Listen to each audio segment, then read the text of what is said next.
Welcome to Fantasy Baseball, Baseball, Baseball. I am Dan O'Day along with Steve Romano. Hey, Steve. Hey, what's up, Dan? Well, what's up is we're going to talk about DraftMasters Fantasy Baseball League, and it's still going the same way it was last week. We appreciate all our listeners, and we're going to get right into the action. First place team is first place team commish out ahead, still by a lot of points, 13 games behind second place Stony Scrappers. Zach's been on a roll. Yeah, I mean, we talked a little about it last week when we started off. Nothing's changed. He's got a big lead, and the only thing we can really hope on is we get to catch up a bit with innings. I mean, we could always hope for a couple of his bats to just cool the fuck off, but who knows if that will ever happen. Well, yeah, I was looking at the innings thing. He's so high ahead in Ks we brought up last week. I don't think it'll really matter, but wins and possibly solds. He could lose 3 to 5 points, maybe. But when you're 13 games up and 13 and a half games ahead of Seatown in third place and 14 and a half games ahead of you in fourth place, we're all very tight. We've been interchanging up and down, the three of us. Seatown rising up lately. He can lose 5 points and still be very comfortably ahead. We all need to do better. Yeah, one of us is going to have to step up and get to that 74, 75 range to even, yeah. I mean, that's what's going to have to happen Yeah, it's got to be because mid 70s.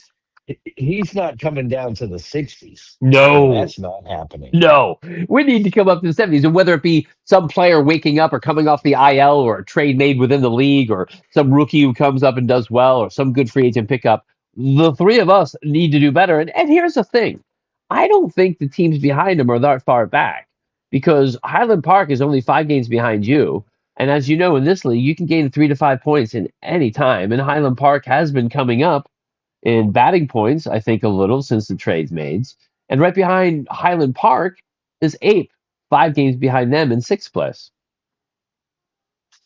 Yeah, and those two teams have been kind of flying around too. Like, and there was one day where Garrett did pass me. Like, I dipped down to like 62 and Garrett had 62.5 or 63 or something. Yeah. So there was a day over this past week where Garrett passed me one day. Wow. So they're right behind you. And as I bring up every week, Fury's 42 batting points, 38 and a half pitching points, really good. Stony Scrapper's 31 batting points, 36 and a half. Seatown 32, 35 batting pitching. Then this is where like we're all kind of close. Batting and pitching within 5 points. Then you and Highland Park are next, and you guys have the extreme. I'm not surprised, but I like to bring it up because it's true, Garrett. um, that you guys have high pitching points and low batting points. Yeah, my pitching's been pretty solid all year. My bullpen's been awesome. I'm on pace with innings, I threw a lot of innings this week, so I think my pace went from like 13:10 to 13:25 or something, Okay. but that's not a big deal. I Nope. knew it would change because I threw a bunch of starters this week. Absolutely. And you're hoping to get 1325 with starting people the last day of the year or the last couple days of the year, right? Um, Oh, that'd be perfect. Yeah. Always. You're always trying to get those extra innings if you can, because you can on the last day. And then same with Garrett. And, I bring it up because the Garrett team is rising and batting. And I think his pitching has come down a little since the trade was made. He traded away three high quality starters. And his team is really still hanging within the race, but also lacking in offensive power. Yeah, I mean, losing Judge is a bummer. That's a huge bummer. When's he due back? What's going on with Judge, Steve? Well, I don't know. When is Judge due back? Well, we got to know. I got to know, Steve. Well, let's see. On Highland Park Crushes, Aaron Judge says, oh, August 3rd. Oh, August 3rd. So he's still got 3 weeks. And it was ribs. Oh, yeah, that's not good. Early August return, ribs. Oh, ribs are ouchy, and they are very painful. And so, yeah, that's been hurting, but he's hanging and doing well. And I think his team has capitalized from that trade more than the team he traded with, Hunter. Maybe for other reasons, Hunter's team is not doing as well. But I see that his offense is coming up a little, but I haven't seen Slugger's pitching really come up much. Over the last 14 days, Highland Park Crushers has the fourth best OPS. Wow. So So crushing. They're crushing it. they're doing well. They're crushing it. And then we brought up Ape is right behind there, but Ape has more of an even split 30 batting points, 26 pitching points. And then we go to Baldy, and Baldy's team has really come up, Steve. I mean, Baldy was in the high 30s, well, weren't they? Yeah. Or at least Low low 40s. low 40s at least. Yeah. Yeah, so to see them at 51 and a half points is pretty impressive. Um, 39 and a half batting points, which if it wouldn't be for Zach's 42 would be like pretty amazing and is amazing. 12 pitching points. That's not good. Yeah, we'll go through that. Um, and then, they're at 51 and a half points. Tommy Baseball at 47 points.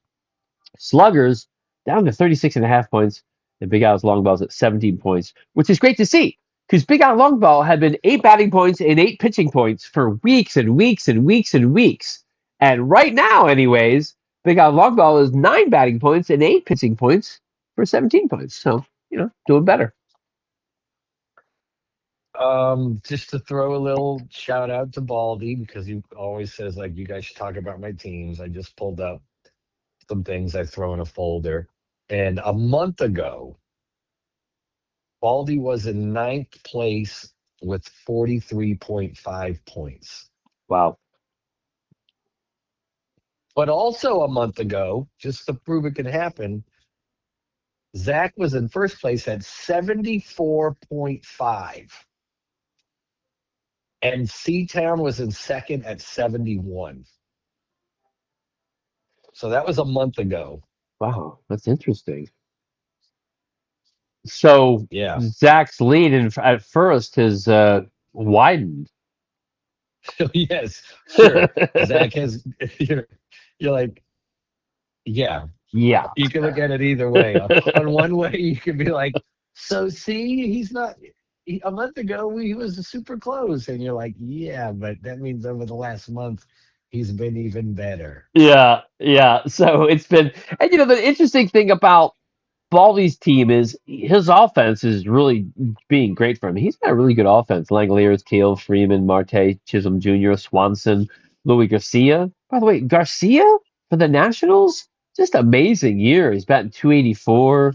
He's got 20 homers. I mean, 45 runs, 68 ribbies. Luis Garcia. So Murakami just came off the IL. Bowers, Crow Armstrong, O'Hearn, Blade, Jay Lee, and Bell, who, I think people who will Check interchange with this Bell. out. A month ago, though, right? So Baldy has 51.5, right? And a month ago, literally 30 days ago, he had 43.5. But he had 26.5 batting and 17 pitching. So his So batting, his batting has gotten 13 points better in a month. That's pretty substantial. substantial But his indeed. but his pitching has gone from 17 to 12. Wow. Well, that's interesting. And on his bench, he's got Jung Nunez and Lara and rushing. So just let you know, interesting enough, I got to bring this up because I'm looking at Nunez. Nunez is ranked 91st. He's Nazim Nunez for the Washington Right? Nationals. And, he's batting 241, but he has 34 stolen bases. Oh, he's up to 241 now? Yeah. So he's been Hmm. good. And let's do a little off road with Steve and Dan. Steve, the Washington Nationals, formerly the Expos in Montreal, they have scored the most runs in the league. Yes. They are ahead of the That Dodgers. They have scored 516 runs, and the Dodgers have scored 506 runs. The best offense in baseball is the Washington Nationals. I that's amazing. That's amazing. How did that even happen? How did I ever? mean, James Wood is having an amazing year. That yes, right. And C.J. Abrams is playing great. I guess this Garcia guy has come on strong, but right. I mean, to lead the league, Well, and yeah, here's the thing: you're like the right there with the Dodgers offensively, but the Dodgers have only given up 357 runs, and the Nationals have given up 509 runs. oh yeah. So yeah, So you see the difference obviously is in the pitching. But yeah, you got Wood, you got Luis Garcia, you got Mead. Mead has been playing really well for them. Abrams yep, has been playing really great, top 10 player in fantasy. Um, yeah. Lyle has been okay. Ruiz, the catcher, has been okay. So they really Mm. amazingly have this great offense, which is good. And Nunez, as we brought up, the most. I mean, obviously, they got the green light to run and just do everything they can to score runs, and they scored the most. Man, if that's one of those organizations. If they feel they're ready to go, they should drop some money on pitching and fucking go for it, right? Absolutely, I think scoring this many runs this year, the Washington Nationals. If I'm them, not this year. Although they're not out of the hunt this year when it comes to. I mean, they're not really in it. They're 8 games back. But I would this coming year try to sign a free agent and make a trade for a top line starter who has a year or Yeah, so left in his contract. Bring in two good, pretty established starters, tier one, two, or even three, and get some innings. Because your offense, you have guys you could probably trade, and I'm guessing they got guys in the pipeline also who, as we noticed, they're playing well in the majors now. So yeah, I think that has franchise has some possibilities in the future. But we just did a little off-roading with Dan and Steve because we're talking about DraftMasters and we were talking about Baldy's team and how his pitching is not really good. And he only has one pitcher for the year ranked below 100, mm. and that's And Sonny Gray. who we picked up probably within the past month. Right. 113 is Taj Bradley, who I like and has great upside. But has made some good pickups. Robleski has pitched well. I mean, did you know Robleski has 10 wins for the Dodgers? Yeah, that's kind of crazy. 102 whip, 269 ERA. I mean, these are great things. And the only reason you don't think about him in fantasy is because he has 100 innings and 73 K. So a great pitcher in three of the four categories a starter will give you, but not a lot of Ks. But he's got, Martinez, Nick Martinez and Robleski. He's made some good pickups as we noticed. He made the trade for Toll. Got some good guys. Yeah, He could possibly make up some ground in pitching because he needs to because his team is not good in I pitching. mean, if it, 12, yeah, he needs to get that up at least into the mid 20s, mid 20s. Yeah. and that would put him right up there with you, me, and Mike. Right. He'd be in the running for second, third, or fourth. Right now, that's really all we're thinking because the baseball Furies are so dominating. Um, Amazingly. And then we brought up sluggers. Sluggers busy, not able to make some moves. Had some catchers, two catchers, Steve, playing for I think 3 to 4 weeks. Both of them on the IL. Did make some move for some catchers, but they have fallen since the trade with Garrett. I think they were higher. Where were they a month ago? The sluggers. Well, I still have this open here. A month ago, they were in seventh at 45.5. Wow. So as you see, a pretty big drop, 8.5 points. And Um, their hitting was 29 and their pitching was 16.5. so their pitching is still 16.5. Their batting is 20. Has fallen 9 points. So So yeah. traded away some offense and feeling it. But also two catchers injured in the starting lineup for about a month doesn't help. Yeah, I mean, you got to get your games right? And I understand there's going to be some times where you miss a position by 5, 10, maybe even 15. And catching is hard. Two Yes. catchers. So you have 324 games available. Obviously, every year there's guys who only have 250 games, 240 games. That's expected. Yep. But when you're on pace for 199, oh, that's rough, man. You That's gotta rough. you gotta do something. Gotta do something. And listen, people lose interest, people are busy, people's dog ran away, whatever's going on in people's lives, I get it. But try not to have those IL players starting for a month. And those are the standings. And I look at I gotta give it to the commish. He's dominating. He had a good draft. He's made some good pickups. Somebody stupid like me dropped Hicks. That was a really good. I mean, let's. Can I be honest with you, Steve? Yeah. Hicks is a really good pickup that he got that I dropped.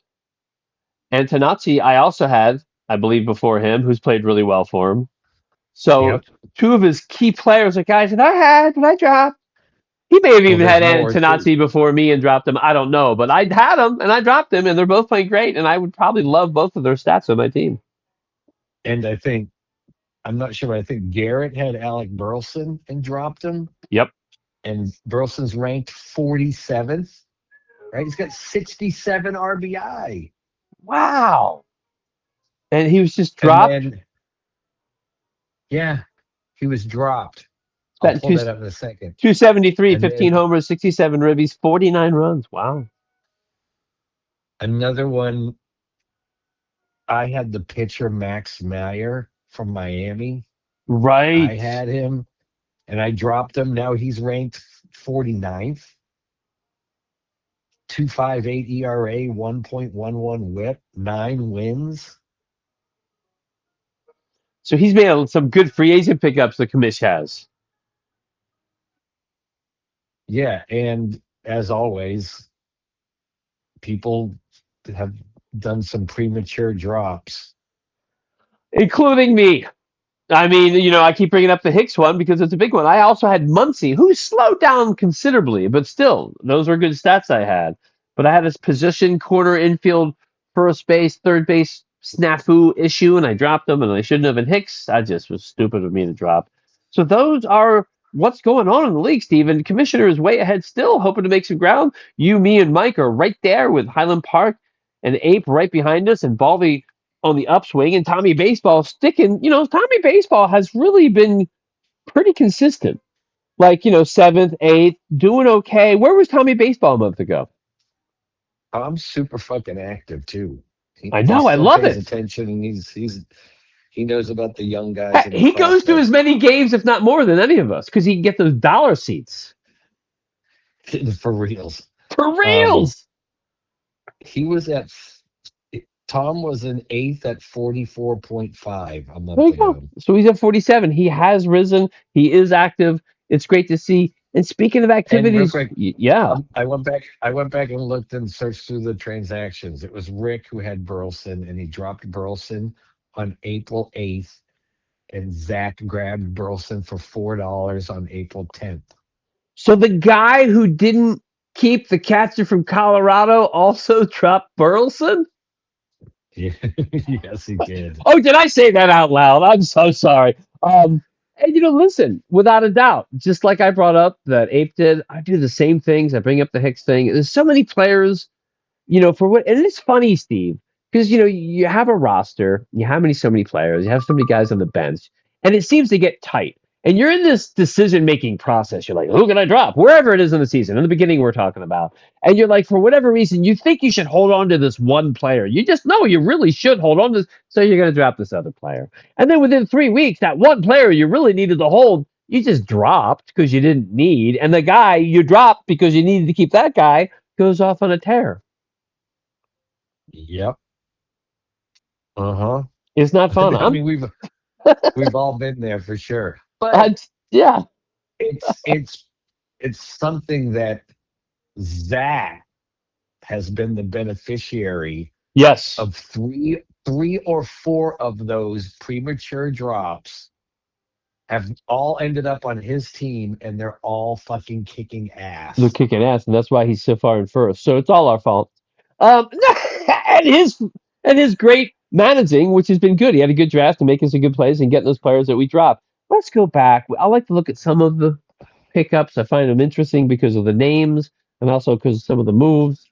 Because in Roto leagues, it's different than head to head, but still the pickups matter. And I'm going to go back to Tuesday, July 7th, but on Monday, July 6th. I see a really good move by a team who needed pitching. Baldy, that's where he picked up Taj Bradley. I don't know if he had him earlier, but for a guy with only 12 pitching points, that's a good guy to pick up. Yeah, I I mean, think I think we brought it up last week actually. I had him in my scout list. He'd been there for a few weeks. He had a couple of blow up games that Yeah, make things not look good, but yeah, when you're pitching when your pitching stats are a 12, yeah. yeah, sure. You We should grab and him. I think we brought that up last week because he had already picked him up. But that's worth because I think he had a really good start his last start. So Tuesday you picked up Jack Bennett. Is that worth bringing up? Is Jack Bennett any good, Jake? Jakeman, I think he might be. Like, obviously, I would like his K per nine ratio to be better, but he's been looking awesome. Wow, He's another rookie for the Sox. They've had quite a few lately wow. between Early and Tolley, and now this Bennett kid.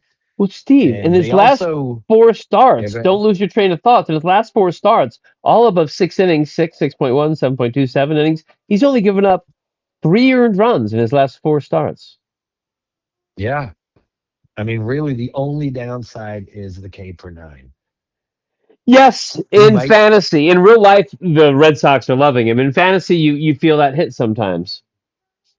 yeah, and only in Roto. In Right. like a head to head You weekly can league, cover it. You can cover it by picking somebody up. Yeah, it doesn't really matter. it You're doesn't just going matter. for bulk. You want bulk stats. You don't care about ratio, right? Because there's a True. minimum in pitching in head to head, but weekly, but there's not a maximum. Right. That's the difference. That is the difference. Some leagues have that, I think, but I don't. I've never played in one. So that is an interesting pickup. I noticed that. I wanted to bring him up because he's one of your homeboys from the Red Sox and also playing well. Mullins, we bring him up in other podcasts too because there's a guy who used to be, a really good player, and he was picked up. Can give you some good stats by the first place Furies and Jackson Holiday, a name to bring up. First of all, his name is Holiday, makes you want to go on vacation, and secondly, because he used to really be a blue chipper, Steve. Yeah, of all the blue chippers that the Orioles have had over the past 3 or 4 years, he was probably the best of the bunch, right? At least the most highly anticipated of the bunch. Right. And he's played 45 games and only 119 at bats. I think he was partially injured. He's batting 210, dropped by the first place Furies. Dun dun Yeah. dun. Speaking of drops, Bubba Chandler, Seatown's streaming constantly. And I really appreciate that strategy. I don't always see it in a Roto League, right? But not just every so often, but Mike is constantly streaming. And even pitchers who will pitch a good game for him, he will drop because it's part of the streaming roster spot that he uses. You know, I was looking yesterday because I have $36 to spend, right? Right. I And have so I was like, 31. I have man, 31. yeah, and Baldy has 31.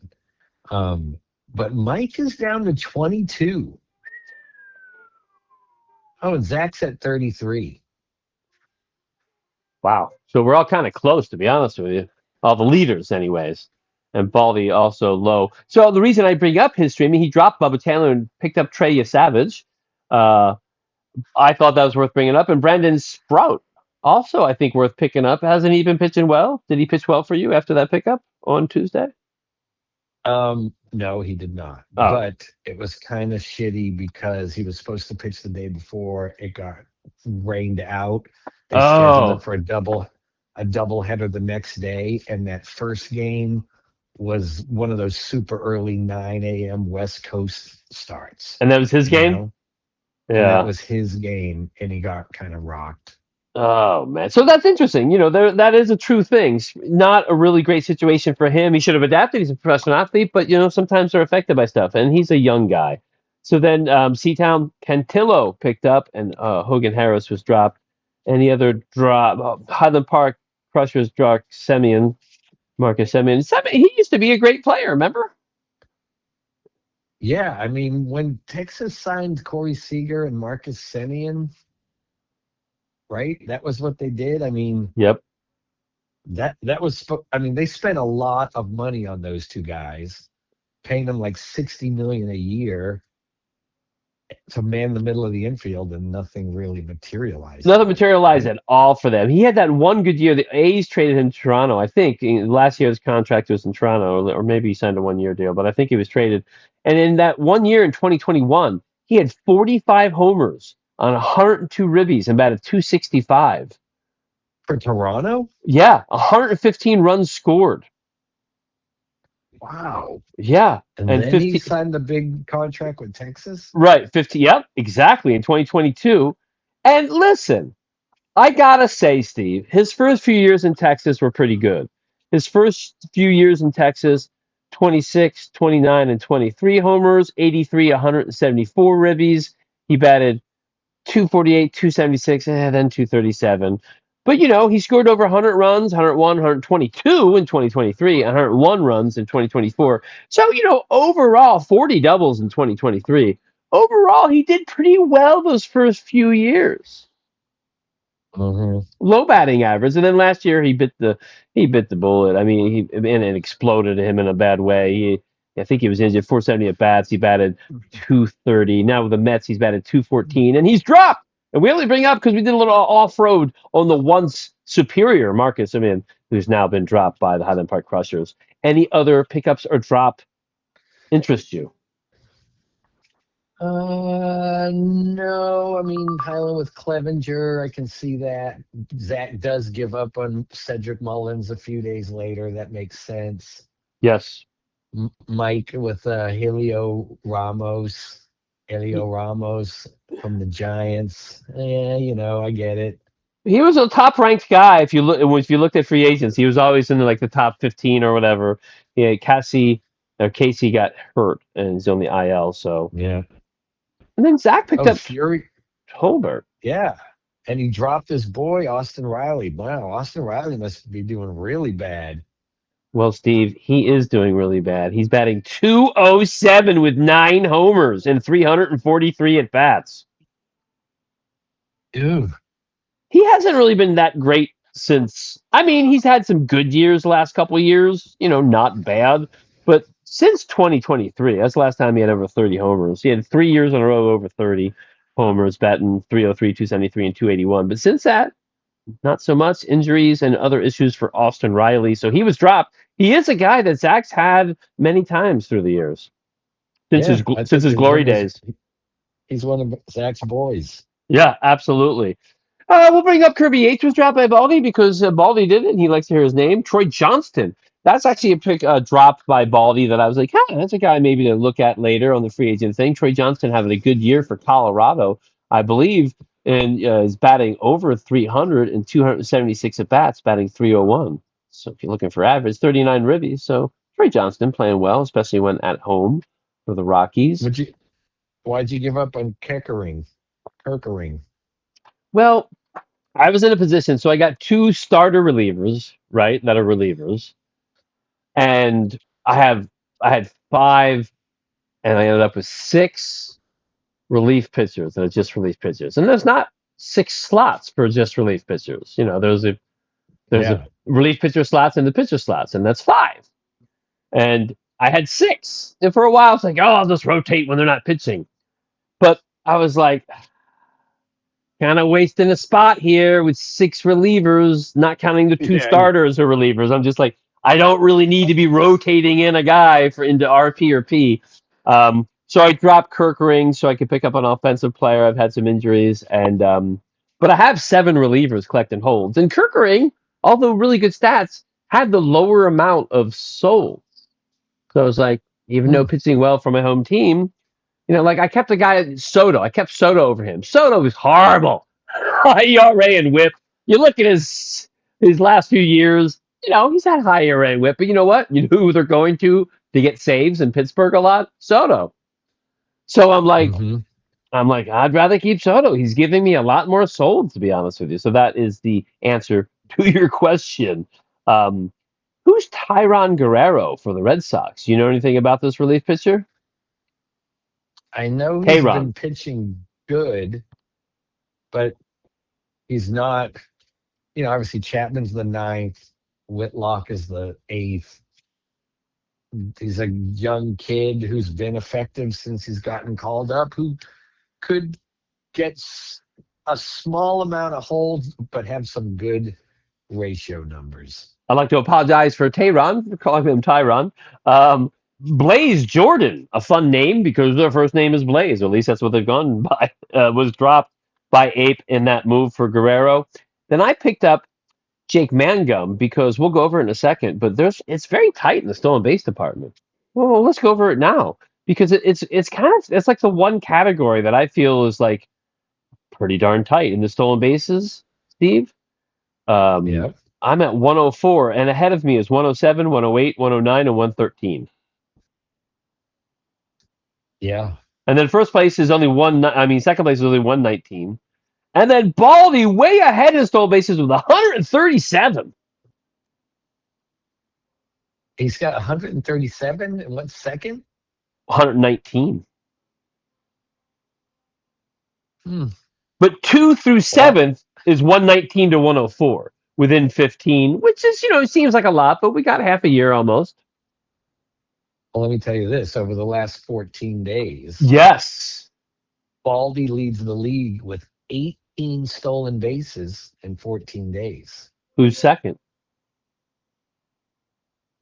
Hunter and Rick with 17. Wow, they No, also have. sorry, Garrett and Rick. Garrett and Rick. Sorry, I read that wrong. That's okay. Garrett and Rick. Also a lot of stolen bases. And then 12, 12, 12, 9, 7, 7, 4. Do you know who's last with 4? Me. It is you. Oh, man. Well, that is a great segue into why I picked up Jake Mangum. Or is that how you say his name, Mangum? Or is it Mangum? Because Mangum sounds pretty bad. I don't really know, actually. I don't know. I thought it was like Mangum. Mangum. I'm going to go with Mangum because Mangum sounds horrible. But I picked him up because, well, listen, Jake's having a pretty good year for a team that's overachieving. The Pirates are playing pretty well, Steve. And Jake is batting 310 with 18 stolen bases. You know whose place he took for me? Marcy. Remember, I had Marcy all Yeah. year, and he also has like 18, 20 stolen bases, whatever, but he's batting like 195. So I dropped Oh, his butt. I'd much rather have Mangum. And Oh, Mangum's been playing better lately. absolutely. So I'm really happy. I have some injuries, so Mango could definitely see some playing time.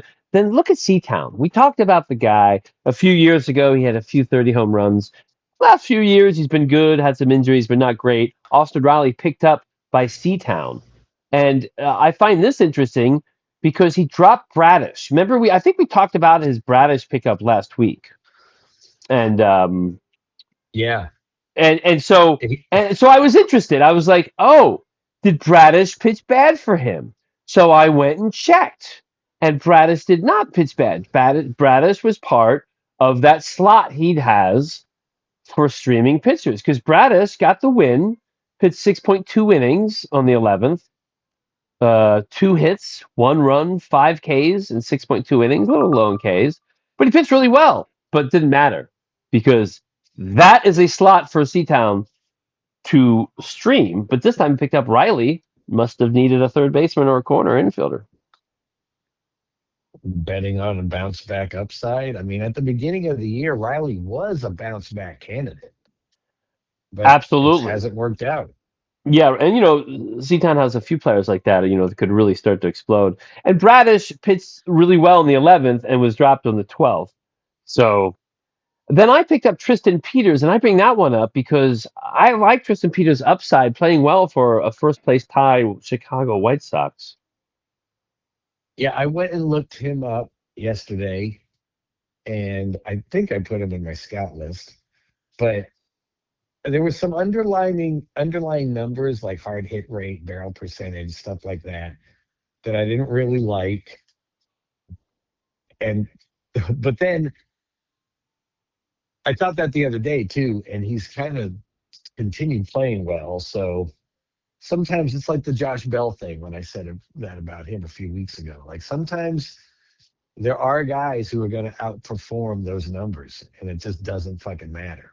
It's not a safe bet, right? You don't want to make a habit of betting against the numbers, Right. but every now and then, someone does go against the grain, Yeah. and they perform better than they should. Some of those analytical numbers sometimes can lead you astray, and they kind of, yeah, they do. I totally agree. And by the way, Tristan's Peters, I did not catch this game, but on the 10th, I don't think they had a doubleheader.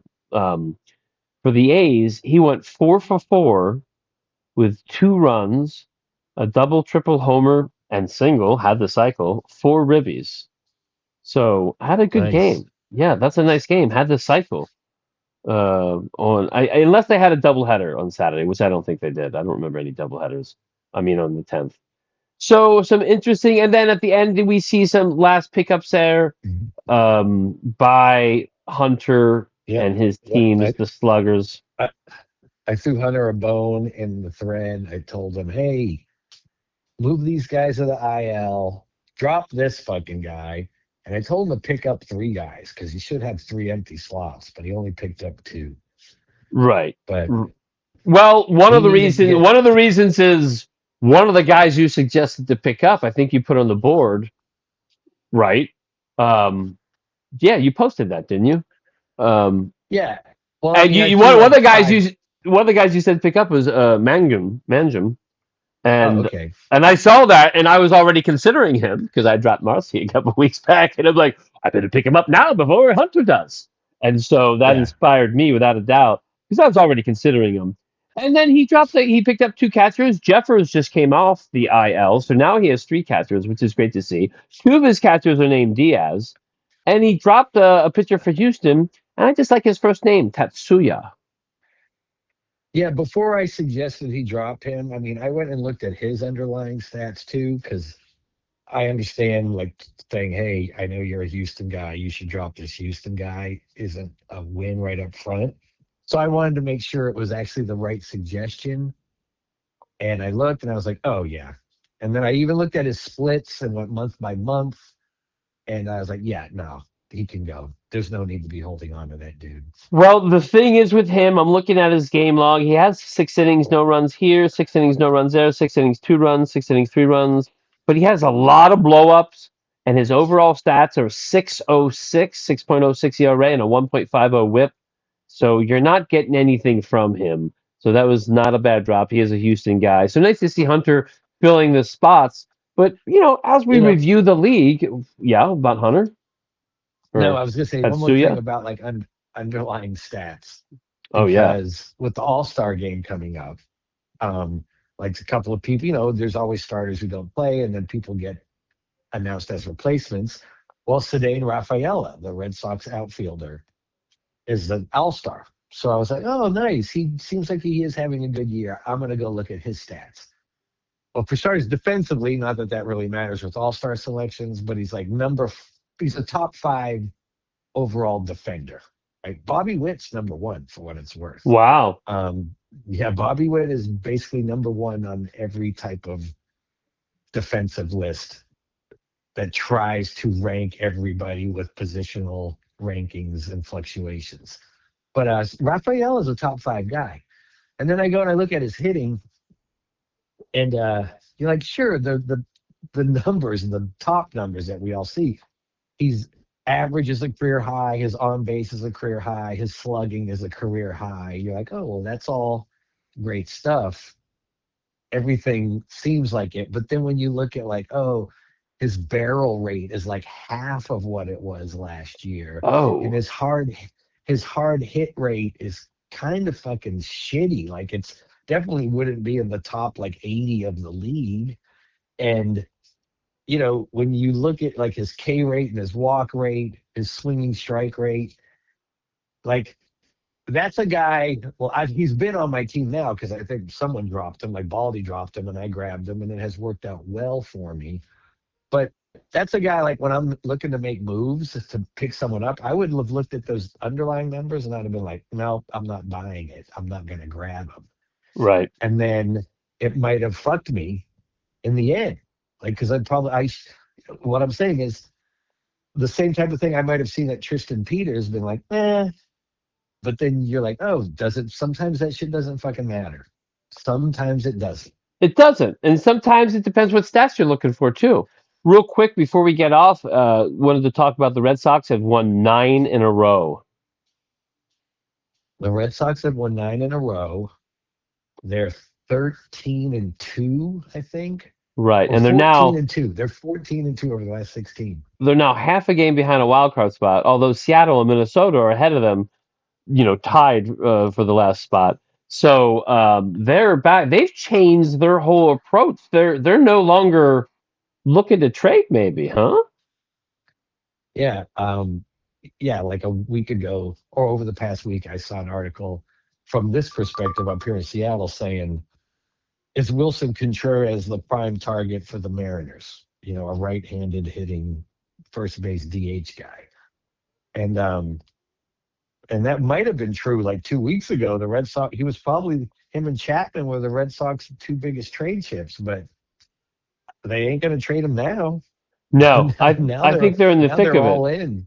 They're all in. Yeah, And Seattle, speaking of Seattle, I just read that they're willing to maybe trade a starter. They're only 1.5 games back on the West, but they're 1 game below 500. So they're definitely in it, but they're treading water.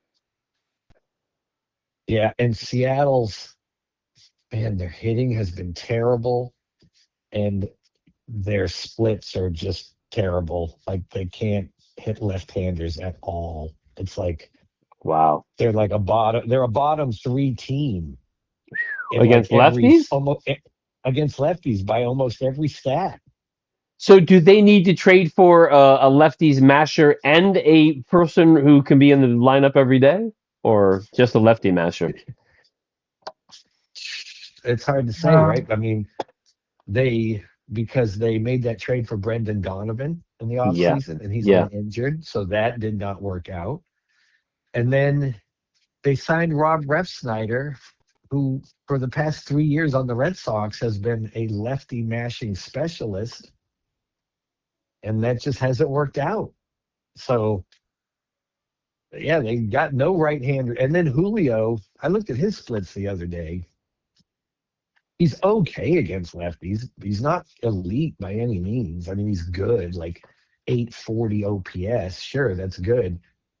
But he's like a 690 OPS against righties, Wow. you know?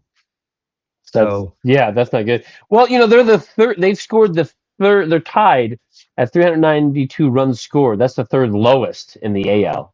Um, but interestingly enough, they're the only team in their division that's plus in the differential run scored, run against. They're at plus 16. All the other four teams are negative, and that's because their pitching is so much better. They've only given up 376 runs, which is third best in the American League. yeah, their pitching has been great.